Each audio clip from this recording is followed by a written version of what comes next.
हाँ जी, good morning. कैसे हो आप सब लोग। और देखिए आज हम फिर तैयार हैं आप सभी लोगों का स्वागत करने के लिए अपने चैनल DCS फिजिक्स में। देखिए विद्वान साथियों, जैसा कि मैंने आप लोगों से कल कहा था कि अगर हमें आपको रेस्पॉन्स अच्छा लगा इस वीडियो में तभी हम कल अपनी क्लासें कंटिन्यू कर पाएंगे। तो हमने जैसा रेस्पॉन्स आप लोगों का देखा अपने स्टूडियो में तो हमें अच्छा लगा। तो जब हमें इतना अच्छा लगा कि हमारा मन किया कि हम बच्चों से और जुड़ें, कॉम्पिटेटिव क्लासेज और लेकर आए आपके लिए। तो एक बात याद रखिए कि अब मैं आप लोगों को धीरे धीरे सिलेबस से टच कराना शुरू करूंगा। जो कॉम्पिटेटिव सिलेबस है, जो कॉम्पिटेटिव सिलेबस में आप लोगों के सामने ला रहा हूं, मेरा ये कंटेंट, जो कंटेंट आपको मैं वीडियो में दूंगा हर बच्चे के लिए इंपॉर्टेंट होगा।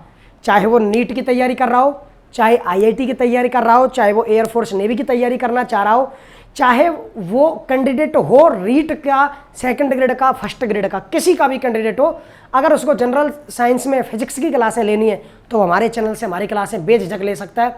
बहुत ही यूजफुल क्लासें रहेंगी उसके लिए हमारी है। तो बस हम लोग आपसे सपोर्ट चाहते हैं, आप ज़्यादा से ज़्यादा हमारे चैनल को शेयर करें और हमें सपोर्ट करें। देखिए विद्वान साथियों, जैसा कि मैंने कहा था कि हम लोग सिलेबस शुरू करने वाले हैं। सिलेबस में क्या है कि अब हम लोगों ने जो टॉपिक शुरू किया है उसी को प्राइमरी रूप से लेते हैं। हम लोगों ने कल आप लोगों को पढ़ाया था ध्वनि का डॉपलर प्रभाव, ठीक है। तो क्यों ना आज हमारी इच्छा है कि हम लोग ध्वनि तरंगों को ही क्लियर कर लें कि असल में ध्वनि तरंग है क्या। ध्वनि तरंगों को ही क्लियर कर लेते हैं, ध्वनि तरंगों के बारे में सब कुछ जान लेते हैं, फिर उसके बाद आगे बढ़ेंगे। और यहाँ के बाद में मैं आप लोगों को जो आज शुरू कर रहा हूं, केवल आप लोगों को आज की क्लास में पढ़ने को मिलेंगी ध्वनि तरंगे, साउंड वेव्स, ठीक है।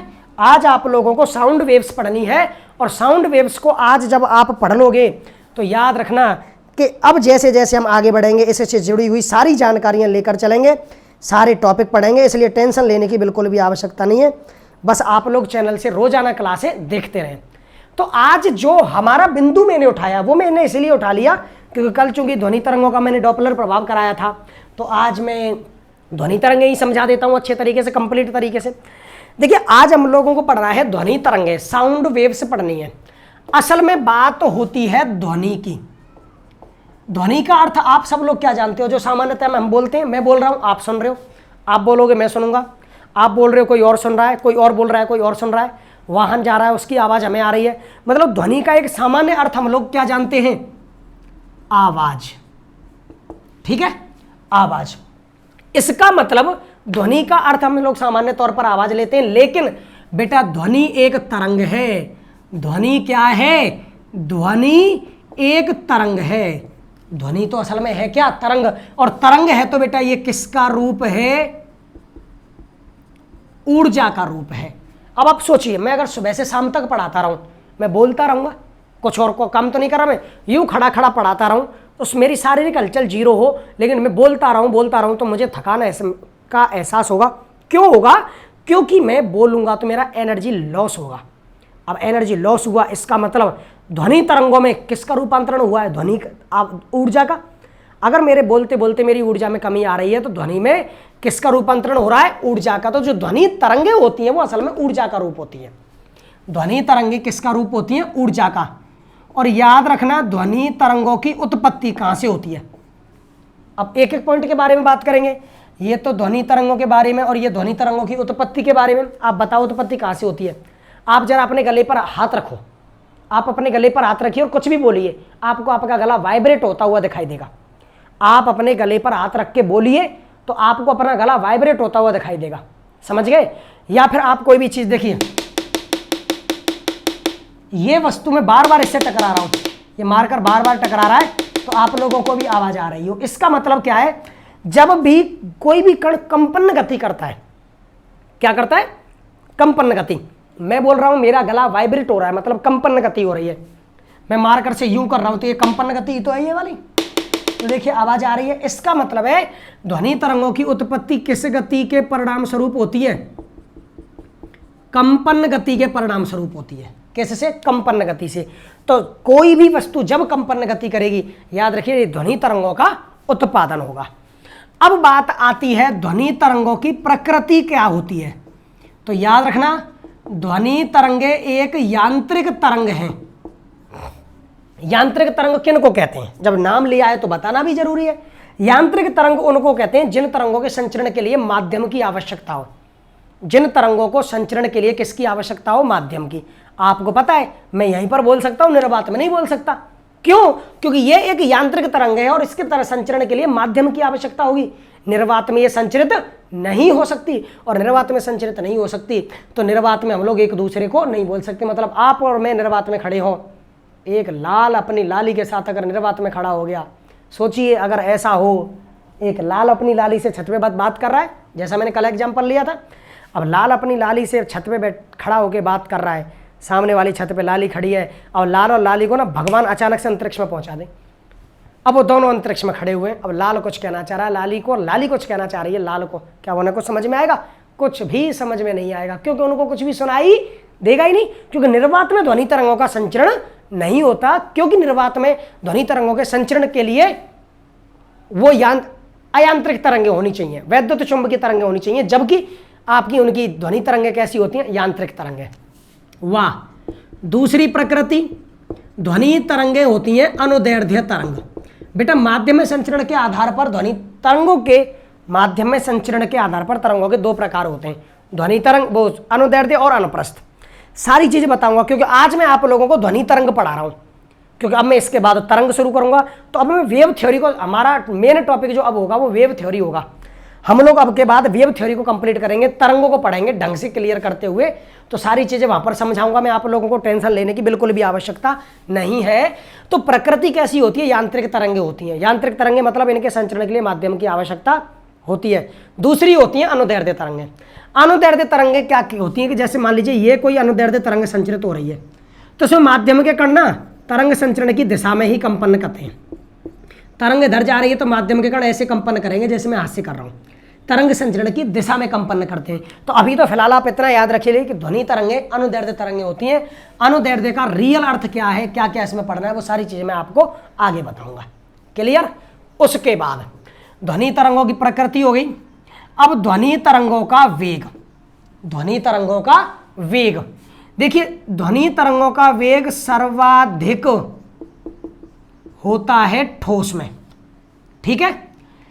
और वो ठोस में कौन है सबसे ज्यादा? ठोस में सबसे पहले है स्टील, जिसमें वेग क्या है ध्वनि तरंगों का? 5060 मीटर पर सेकंड। ठीक है? उसके बाद में आपके ध्वनि तरंगे द्रव में भी गति करती हैं। द्रव में जैसे जल ले लो, तो जल में इसका वेग होता है 1430 मीटर पर सेकंड। ध्वनि तरंगे इतने वेग से गति करती हैं। 5060 मीटर पर सेकंड का मतलब 5.06 किलोमीटर पर सेकंड, ये 1.43 किलोमीटर पर सेकंड। और आपकी ध्वनि तरंगे गैस में भी संचरित होती हैं। जैसे आप लोगों ने वायु ले ली, और वायु में 332 मीटर पर सेकंड। वायु में ध्वनि तरंगों का वेग होता है 332 मीटर पर सेकंड। और याद रखना, इसमें संशोधन किसने किया? इस ध्वनि तरंगों का वेग जो वायु में निकाला गया है, ये संशोधित मान है। और इसमें जो संशोधन किया, केवल आपको उसका नाम याद रखना है। यही तो कंपटीशन है, जो कुछ इतना सारा पढ़ा उसको इतने से में पढ़ना है। तो इसमें संशोधन किया किसने? लाप्लास ने। किसने?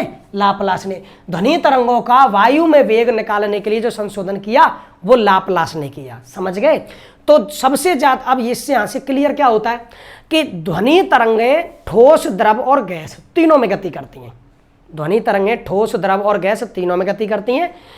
सबसे ज्यादा वेग होता है स्टील में 5060 मीटर पर सेकंड, उससे कम जल में 1430 मीटर पर सेकंड, और वायु में 332 मीटर पर सेकंड।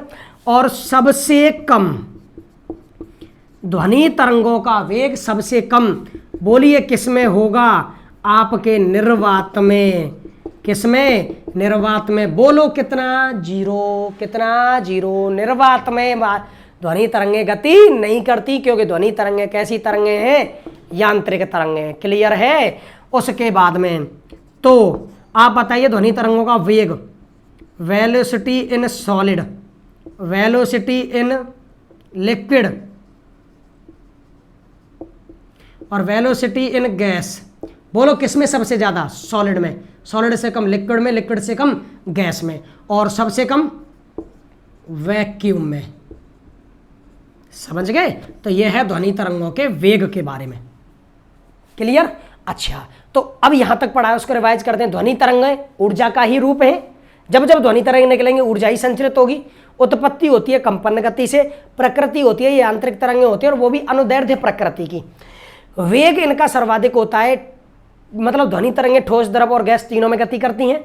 स्टील में सबसे ज़्यादा 5060 मीटर पर सेकंड, उससे कम जल में, उससे कम वायु में। वायु के वेग में, वायु में ध्वनि तरंगों के वेग में जो संशोधन किया वो किसने किया? लाप्लास ने। तो नाम याद रखना है। तो सबसे ज़्यादा ठोसों में, उससे कम द्रव में, और उससे कम गैस में। आप लोगों को ये वीडियो पॉज करके यहाँ तक नोट कर लेना है। क्लियर? मैं आगे मिटा रहा हूँ क्योंकि अब हमें ध्वनि तरंगों के बाकी के अध्ययन के बारे में पढ़ना है, बाकी चीज़ों के बारे में। देखिए, अब बात करते हैं ध्वनि तरंगों की बाकी गुणों के बारे में। तो ध्वनि तरंगों के जो अभिलक्षण होते हैं, ध्वनि तरंगों में जो लक्षण होते हैं, भाई ध्वनि है तो तरंग ही, तो जो अभिलक्षण होते हैं उसमें सबसे पहला है प्रबलता। प्रबलता क्या है? देखिए, प्रबलता वह गुण है जो, प्रबलता वो गुण है जो ध्वनि को तेज या मंद करे। ये वो है जो ध्वनि को तेज या मंद करे। हमें ध्वनि तेज सुनाई दे रही है कि मंद सुनाई दे रही है, ये निर्भर किस पर करता है? प्रबलता पर। यही तो प्रबलता है, यही क्या है? प्रबलता। और प्रबलता का जो मात्रक होता है वो मात्रक आपको याद रखना है फोन। क्या है? फोन। आपका जो फोन है जिसमें आप क्लास देख रहे हो वो ध्वनि की प्रबलता का मात्रक है। वो किसका मात्रक है? ध्वनि की प्रबलता का। और प्रबलता का मतलब क्या है? प्रबलता का मतलब ये होता है बच्चों कि ध्वनि तरंगे, वो जो ध्वनि है वो तेज है कि मंद है। अब आप सोचिए, ध्वनि तरंगों का तेज होना या मंद होना ये किस पर निर्भर करता है? हमारे कानों पर। किन पर? हमारे कानों पर। अगर हमारे कान बिल्कुल सही है तो ध्वनि पूर्ण रूप से तेज सुनाई देगी, लेकिन अगर हमारे कान खराब है तो ध्वनि तेज सुनाई देगी, मंद। बूढ़े बाबा को बहुत कम सुनाई देता है, हमें खूब साफ साफ सुनाई देता है। बूढ़े बाबा को बहुत कम सुनाई क्यों दे रहा है? मतलब उसको ध्वनि मंद सुनाई दे रही है, उसको ध्वनि तरंगों की तीव्रता कम, ध्वनि तरंगों की प्रबलता कम महसूस हो रही है। उसका कारण है उसके कान, उसके कान। इसका मतलब प्रबलता किन पर निर्भर करती है? कानों पर निर्भर करती है। समझ गए? अब उसके बाद दूसरा पॉइंट लेता हूं मैं, तीव्रता। तीव्रता क्या है? देखो आप लोग अब सोचो, प्रबलता और तीव्रता सोचने में एक जैसा लग रहा है कि नहीं लग रहा? अरे यार ध्वनि तो तेज है मतलब तीव्र है, ध्वनि तो तेज ना है मतलब तीव्र ना है। जबकि तेज होना और तेज ना होना, मंद होना, ये निर्भर किस पर करता है? प्रबलता पर। तो याद रखना, असल में जो प्रबलता और तीव्रता है लगभग एक जैसी चीज है, लेकिन जो तीव्रता की परिभाषा है वो मैं लिख रहा हूं। देखिए, किसी एकांक पृष्ठीय क्षेत्रफल से, एकांक पृष्ठीय क्षेत्रफल से गुजरने वाली ध्वनि ऊर्जा, गुजरने वाली ध्वनि ऊर्जा को तीव्रता कहते हैं। अब आप सोचिए, मेरा कान में छेद इतना सा, ये किसी का, अरे यार ये क्या, हाँ ये कान है और इसका ये छेद है। ध्वनि तरंगे प्रवेश करेंगी इसमें से, तो इतना क्षेत्रफल, और इस क्षेत्रफल में से कितनी ध्वनि ऊर्जा प्रवेश कर सकती है वो कहलाती है तीव्रता। क्या कहलाती है? तीव्रता। आप सोचिए, हर इंसान के कान का छेद एक समान बड़ा, तो उसमें से कितनी ध्वनि तरंगे, ध्वनि ऊर्जा प्रवेश कर सकती है? सबके लिए एक समान। अब चाहे कान सही हो सही नहीं हो, इस बात से क्या फर्क पड़ता है? आपका कान सही हो या नहीं हो, इस बात से कोई भी फर्क नहीं पड़ता, क्योंकि तीव्रता है एकांक पृष्ठीय क्षेत्रफल से गुजरने वाली ध्वनि ऊर्जा। सबके कान का छेद एक समान है, तो जब कान के छेद का क्षेत्रफल एक समान है तो उसमें से प्रवेश करने वाली ध्वनि ऊर्जा का मान भी एक समान होगा, है ना? अब किसी का कान सही हो खराब हो, इससे क्या फर्क पड़ता है? सही हो रहा है, खराब होने से छेद थोड़ी ना बंद हो जाएगा। समझ रहे हो ना? छेद बंद नहीं होगा। तो इसका मतलब है आपकी तीव्रता किन पर? कानों पर निर्भर नहीं करती। तीव्रता जो होती है वो कानों पर निर्भर बिल्कुल नहीं करती। समझ गए? क्योंकि ये एकंग क्षेत्रफल में से गुजरने वाली ऊर्जा है वो सबके लिए समान रहेगी। तो प्रबलता और तीव्रता का अर्थ तो एक जैसा है। प्रबलता और तीव्रता का अर्थ तो एक जैसा ही है कि ये ध्वनि को तेज या मंद बताते हैं। ध्वनि तेज है या मंद है, लेकिन आप लोगों को एक बात समझनी चाहिए कि तीव्रता और प्रबलता में अंतर क्या है।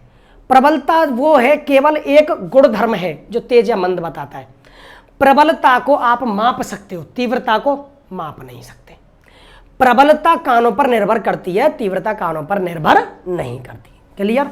उसके बाद अगला अभिलक्षण, आपका ध्वनि का तारत्व। इसके बारे में तो आपने अच्छी तरह सुना है। पिच, तारत्व क्या होता है? तारत्व वह गुण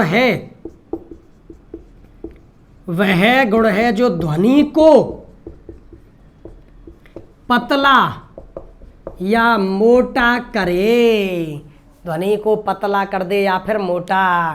देखो, कोई लाली हो, उसकी आवाज़ आपको कितनी पतली सुनाई देती है, ऐसा लगता है जैसे कानों पे फूल बरस रहे हो। और अगर जब कोई लाली बोल रही हो, हम सुन रहे हो, और तभी कोई अचानक से उसका बापू आ जाए, तो उसकी आवाज़ हमें कैसी लगेगी? पता नहीं, कान में कोई तीर चला दिएगा। क्यों? क्योंकि उसकी आवाज़ भारी है, उसकी आवाज़ मोटी है। आवाज़ का पतलापन और भारीपन, आवाज़ का पतला होना या मोटा होना, ऐसे लिख दूं, पतला या भारी होना तय करे। वह गुणधर्म जो किसी ध्वनि तरंगों के पतला होना या भारी होने पर निर्भर करता है। समझ रहे हो? और याद रखना, तारत्व निर्भर करता है आवृत्ति पर। तारत्व आवृत्ति पर निर्भर करता है। आवृत्ति होती है एकांक समय में होने वाले कंपनों की संख्या।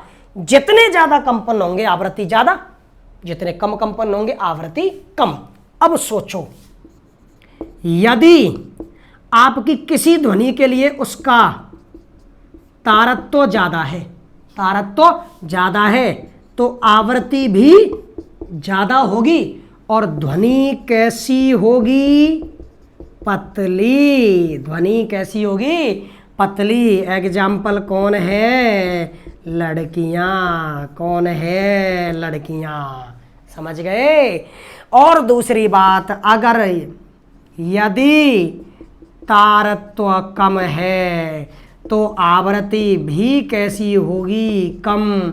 तो याद रखना, ध्वनि कैसी होगी? भारी। कैसी?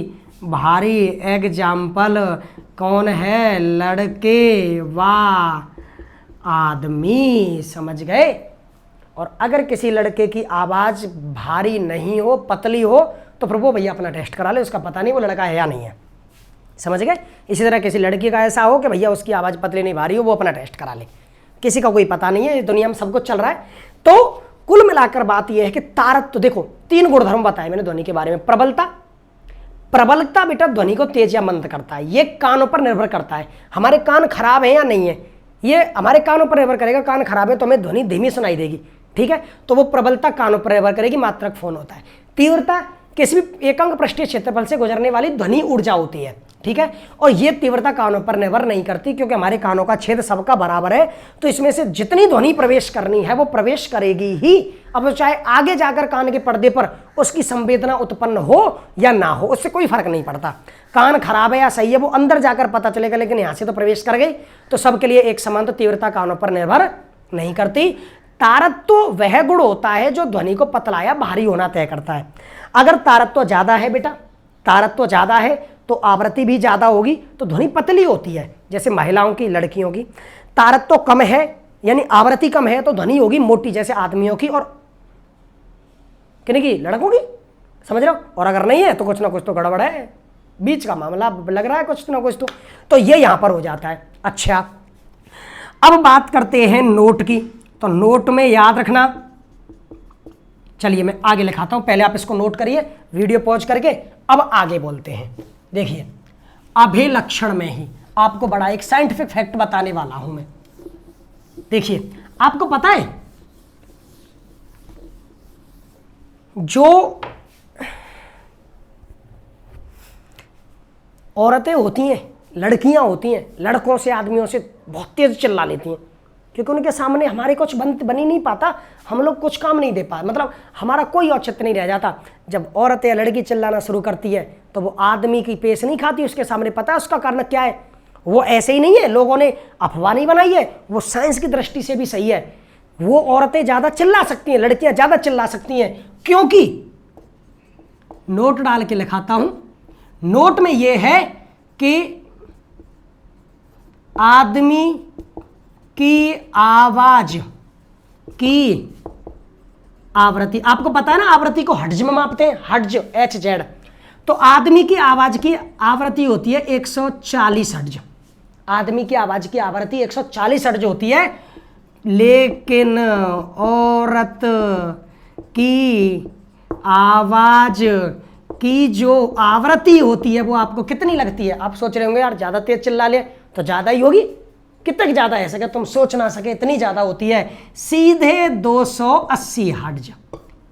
मतलब दुगनी लड़कियां या औरत लड़के या आदमियों से दोगुना तेज चिल्ला सकती हैं, क्योंकि उनकी आवाज़ साइंस ने वरदान दे रखा है उनको। प्रकृति में ऐसे ही कुछ भी नहीं होता, भगवान बहुत कुछ करते हैं पर बहुत कुछ साइंस भी करती है। साइंस ने वरदान दे रखा है, तथास्तु, बोल तुम तो आदमी से ज़्यादा ही चिल्लाएंगी, तो औरतों की आवाज़ की जो आवृत्ति होती है वो 280 हर्ट्ज होती है और आदमियों की 140 हर्ट्ज मात्र। समझ गए? तो इस बात को याद रखना। अब बात आती है बेटा इसको लिखने के बाद में आपकी अपश्रव्य व पराश्रव्य ध्वनि, अपश्रव्य और पराश्रव्य ध्वनि। देखो आज की वीडियो में सब कुछ मैटर कंप्लीट नहीं होगा। आज की वीडियो में ध्वनि तरंगों से जुड़ी हुई बहुत सारी चीजें रह जाएंगी, विस्पंद है, व्यतिकरण है, तो वो सारी चीजें अगली वीडियोज में आएंगी, इसलिए लगातार देखते रहना और इसी तरह रेस्पॉन्स बनाए रखना। तो देखिए अपश्रव्य और पराश्रव्य ध्वनि में क्या होता है। सबसे पहले अपश्रव्य ध्वनि वो ध्वनि जिसकी आवृत्ति 20 हर्ट्ज से कम है, वो ध्वनि जिसकी आवृत्ति 20 हर्ट्ज से कम है। यहां पर लिख रहा हूं मैं आवृत्ति, जिसकी आवृत्ति 20 हर्ट्ज से कम है वो अपश्रव्य है। और दूसरी है पराश्रव्य ध्वनि, जिसकी आवृत्ति 20 किलो हर्ट्ज से अधिक। 20 किलो हर्ट्ज का मतलब है बेटा 20,000 हर्ट्ज से अधिक। जिस ध्वनि की आवृत्ति 20,000 हर्ट्ज से ज़्यादा है वो पराश्रव्य है। पराश्रव्य को कौन कौन सुन सकता है? कुत्ता हुआ, बिल्ली हुई, चमगादड़ हुआ, और भी बहुत सारे जानवर, लेकिन हम नहीं सुन सकते। हम लोग केवल किसको सुन सकते हैं? केवल श्रव्य पराश की ध्वनि को। केवल किसको? श्रव्य पराश की ध्वनि को। और श्रव्य पराश होती है 20 से 20,000 हर्ट्ज। 20 से 20,000 हर्ट्ज, इसको कहते हैं श्रव्य पराश। और इसको कौन सुन सकता है? आपका आदमी, यानी मानव। कौन? मानव, जिसमें आदमी औरत सब आते हैं, लड़के लड़की, बच्चा बच्ची सब। तो हमारे जो सुनने की परास है, हम लोग जो आवाज़ सुन सकते हैं केवल वो किस परास में? 20 से 20 हर्ट्ज, 20 किलो हर्ट्ज परास में, यानी 20 से 20,000 हर्ट्ज में। इसको कहते हैं बच्चों श्रव्य परास। क्या कहते हैं? श्रव्य परास। अपश्रव्य होती है 20 हर्ट्ज से कम, पराश्रव्य 20 किलो हर्ट्ज यानी 20,000 हर्ट्ज से ज़्यादा। आपकी चमगादड़ है, पराश्रव्य तरंगों पर आधारित है, उसी के अनुसार गति करती है, क्योंकि चमगादड़ को दिखता तो है नहीं। कुत्ता हुआ, बिल्ली हुआ, इनको ये आवाज़ें सुनाई दे जाती है, इसलिए रात में जरा सी आहट से कुत्ता जग जाता है। जरा सी आहट से कुत्ता जग जाता है। समझ गए? अच्छा, याद रखना एक पॉइंट और, कि जो मानव होता है, मानव के कान, मानव के कानों द्वारा सहन योग्य शोर। आपको जब भी शोर निकालना होता है ना, कितना शोर मच रहा है, कितना हल्ला मच रहा है जिसको कहते हैं, तो उसको मापते हैं डेसिबल में। किसमें? डेसिबल में। तो बेटा सहन योग्य जो शोर होता है वो होता है 60 से 70 डेसिबल। हालांकि मैं इसके बारे में बताऊंगा उड़ते हुए वायुयान से कितनी डेसिबल का शोर उत्पन्न होता है, शेर दहाड़ता है तब कितना उत्पन्न होता है, रेलगाड़ी चलती है तब कितना उत्पन्न होता है, मोटरसाइकिल चलती है तब कितना उत्पन्न होता है, कार चलती है तब कितना उत्पन्न होता है, मच्छर भिनभिनाता है तब कितना शोर उत्पन्न होता है। सारी चीजें बताऊंगा आगे। लेकिन यहां पर हमारे कानों की बात चल रही थी तो मैंने केवल इतना बताया कि हमारे जो कान होते हैं वो कितना शोर सहन कर सकते हैं, केवल कितना 60 से और 70 डेसिबल, इससे ज़्यादा नहीं। इससे ज़्यादा शोर होगा तो हमारे कान खराब हो जाएंगे। तो यहाँ तक हम लोगों ने थोड़ा बहुत ध्वनि तरंगों के बारे में जानकारी ली, समझ गए। तो ध्वनि तरंगों के बारे में जो हम लोगों ने अब जानकारी ली है, इसी जानकारी को हम आगे बढ़ाएंगे अपनी आगे की क्लासेज में। एक साथ सब कुछ नहीं करा सकते, तो आप लोगों को इसको ढंग से पढ़ना है, समझना है, याद करना है। उसके बाद हम लोग कल मिलते हैं आप लोगों से ढंग से, और इससे आगे की जानकारी को लेकर। ध्वनि तरंगें अभी पूरी नहीं हुई हैं, तो तब तक के लिए आप लोग इसको पढ़ें, रिवाइज करें, चैनल को जितना ज़्यादा हो सके उतना ज़्यादा शेयर करें, लाइक करें, और तब तक के लिए ढंग से मेहनत करें। तो ठीक है बच्चों, जय हिंद। और हम लोग आज की अपनी क्लास को, आज की अपनी सभा को यहीं पर समाप्त करते हैं। कल मिलेंगे फिर आपसे अपने आगे की जानकारी को लेकर। तब तक के लिए जय हिंद, जय भारत।